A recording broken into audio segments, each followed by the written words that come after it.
एक shot front face लाओ।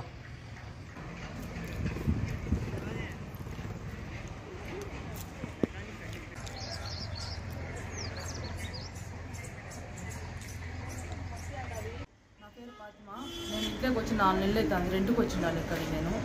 నేను రాత్రి 10 గంటల దాకా కూడా ఇంట్లోనే ఉన్నాను. 10 తర్వాత నాకు వేరే వాళ్ళు ఫోన్ చేసింటే మా హెల్త్ బాగాలేదంటే హాస్పిటల్కి పోవాలంటే వెళ్ళాను. నైట్ 10 దాకా బయట వేరే వాళ్ళు కూడా కూర్చోన్నారు, లాక్ చేసుకుని నా పిల్లలందరినీ తీసుకొని. 10 తర్వాత మేము పొద్దున్న మార్నింగ్ 6 గంటలకు పాపని ఇంటి దగ్గర పంపించినాను. బాబు స్కూల్కి వెళ్ళాలి కదా అని ఇంటికి వెళ్ళి పిల్లలకి దోశ అయిపోయమని. పాప ఇంటికి వచ్చి మెయిన్ డోర్ మాత్రం లాక్ కట్టే ఉంది. లాక్ తీసుకొని బయటకు వచ్చి లోపలికి వచ్చి చూసి అదంతా పగలు కొట్టేసి తీసేసి ఆ రాడ్లు అవి కూడా అక్కడే పెట్టినారు. లోపల బీరువా, మంచం, బెడ్, కూలర్ అన్నీ ఎట్టుండి అట్టే ఉన్నాయి. బీరువా మొత్తం తీసేసినారు, ఏం లేకుండా మొత్తం అంతా సామాన్లు ఉండి బాబు ఉండి పగలు కొట్టేసినారు. దాంట్లో నిన్ననే ఫైనాన్స్ నేను డబ్బులు తెచ్చిపెట్టినాను, 1,70,000 నేను మధ్యాహ్నం వెంచి ఇంట్లో పెట్టినాను. రాత్రి ఒక్క పూటే లేను నేను. 10 తులాల దాకా బంగారు ఉండింది. పిల్లలకి చిన్న చిన్న ఉంగరాలు, బ్యాచ్లైటు, చైను, కమ్మలు, అవి చిన్న చిన్న వస్తువులు అన్నీ ఉన్నాయి. 10 తులాల దాకా ఉన్నాయి.